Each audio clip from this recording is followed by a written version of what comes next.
नमस्कार. निसर्ग राजा हवामान अंदाजामध्ये आपणा सर्वांचं हार्दिक स्वागत आहे. आज 3 मे 2026 आहे. बघा शेतकरी मित्रांनो, सध्याच्या कंडिशनला छत्रपती संभाजीनगर जिल्हा व आसपासच्या जिल्ह्यांना पावसाची शक्यता नाही. तसेच विदर्भाकडे पावसाची शक्यता राहणार आहे आणि कोकण किनारपट्टीकडे पावसाची शक्यता आहे. तेलंगणा राज्याला लागून जे जिल्हे आहेत त्यांना पावसाची शक्यता आहे. कर्नाटक राज्याला लागून जे जिल्हे आहेत त्यांना पावसाची शक्यता आहे. तर छत्रपती संभाजीनगर जिल्हा व आसपासच्या जिल्ह्यांना अजूनही पुढील 3 दिवस हाय प्रेशर आहे. वाऱ्यांचा वेग जास्त असल्यामुळे या भागांना पावसाची शक्यता नाही. तसेच पुढील 3 दिवसानंतर अंशतः ढगाळ वातावरण या भागांना होण्याची शक्यता आहे. विदर्भाकडं ढगाळ वातावरण कालसुद्धा झालं होतं काही भागांना. आजसुद्धा त्या भागांना ढगाळ वातावरण आहे. काल तुरळक ठिकाणी पाऊस विदर्भाकडं सुद्धा झालेला आहे. तसेच विदर्भाकडं 5 तारखेपासून पावसाचा जोर हा वाढणार आहे.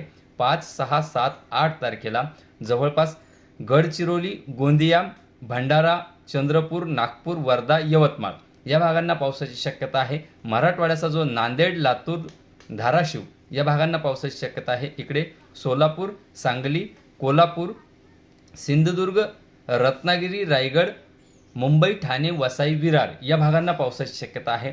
पुण्याचा जो पश्चिमी भाग आहे घाटमाथ्याचा त्या भागांना पावसाची शक्यता आहे. तसेच साताऱ्याचा घाटमाथ्यांना पावसाची शक्यता आहे. बाकी सांगलीच्या सुद्धा घाटमाथ्यांना पावसाची शक्यता आहे. बाकी उर्वरित महाराष्ट्रात पावसाची शक्यता खूप कमी आहे. नाशिक जिल्हा जो गुजरातला लागून जो भाग आहे तिकडे तुरळक ठिकाणी आणि धुळ्याचा जो गुजरातला लागून नंदुरबारचा जो गुजरातला लागून भाग आहे तिकडे तुरळक ठिकाणी पावसाची शक्यता राहणार आहे.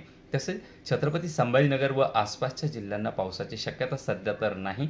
याची शेतकऱ्यांनी नोंद घ्या.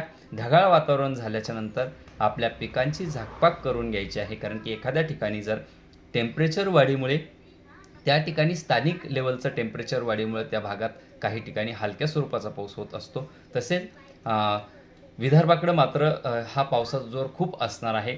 पूर्व विदर्भ त्यामध्ये मेघगर्जना, विजांचा कडकडाट, काही ठिकाणी सोसाट्याच्या वाऱ्यासह मध्यम स्वरूपाचा पाऊस, काही ठिकाणी जोरदार स्वरूपाचा पावसाची शक्यता राहणार आहे. तिकडच्या शेतकऱ्यांनी याची नोंद घ्यायची आहे. कोकण किनारपट्टी जवळपास संपूर्ण आहे. त्या भागातील शेतकऱ्यांनी सुद्धा याची नोंद घ्यायची आहे. व जो कर्नाटकला आणि तेलंगणाला लागून जेवढे जिल्हे आहेत त्यांना ठिकठिकाणी पावसाची शक्यता आहे. उर्वरित महाराष्ट्रात विरळ ठिकाणी, तुरळक ठिकाणी, 1-2 ठिकाणी पावसाची शक्यता राहील. बाकी कुठेही पावसाची फार मोठी शक्यता सध्या तर दिसत नाही. याची शेतकऱ्यांनी नोंद घ्या. धन्यवाद.